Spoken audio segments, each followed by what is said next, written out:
আসসালামু আলাইকুম।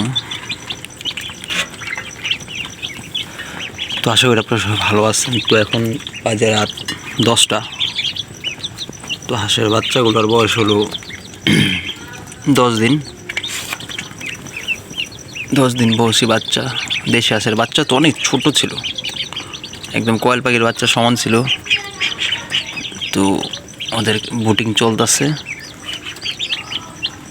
তো আমার রাজহাঁসগুলো জানি না কি রোগে মারা গেছে।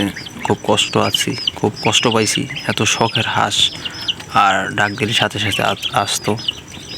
তো গাইস, এই হলো আমার হাঁস। তো পাশে 2টি বাচ্চা আছে রাজহাঁসের। তো আমার অনেক 6টা হাঁসের থেকে 4টা মারা গেছে। তো এখন আছে বাকি 2টা, আপনাদেরকে দেখাচ্ছি।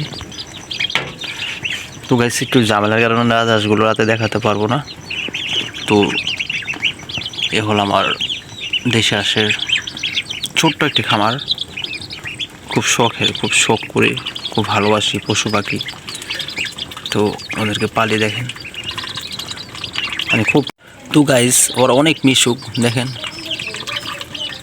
একটু ভয় পাবে না, একটু ভয় পাবে না। ওরা জানে ওদেরকে আমি 3 টাইম খাবার দিই, এখানে যত্ন করি।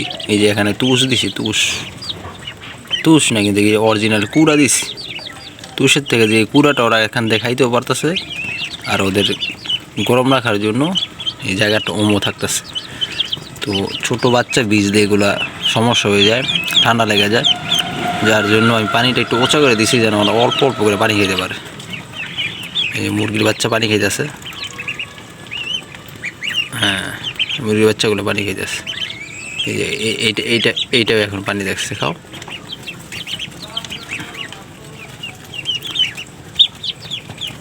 এই যে সবাই লাইটের কাছে যে, যার শীত লাগবে সেই লাইটের কাছে যেও, আর যার গরম লাগবো সে সাইডে থাকবো। তো ওদেরকে বুটিং করতেও হবে। এই আলো যদি না দেন তাহলে এই বাচ্চাগুলো রিক্সে থাকবে। তো সবাই দোয়া করবেন আমার ছোট ফার্মের জন্য, যেন যারা মারা গেছে তাদের জন্য খুব কষ্ট, খুব দোয়া, খুব ভালোবাসা রইল। আর যারা আছে তাদেরকে যেন আল্লাহ সুস্থ রাখে, এই কামনা আপনাদের কাছে দোয়া করবেন। আর আমার পেজটি ফলো করে রাখবেন, আর লাইক কমেন্ট শেয়ার করবেন কেমন লাগে আমার ভিডিওগুলো। সামনে আরও অনেক পশু পাখি, হাঁস মুরগি আরও বাড়ানোর ইচ্ছে।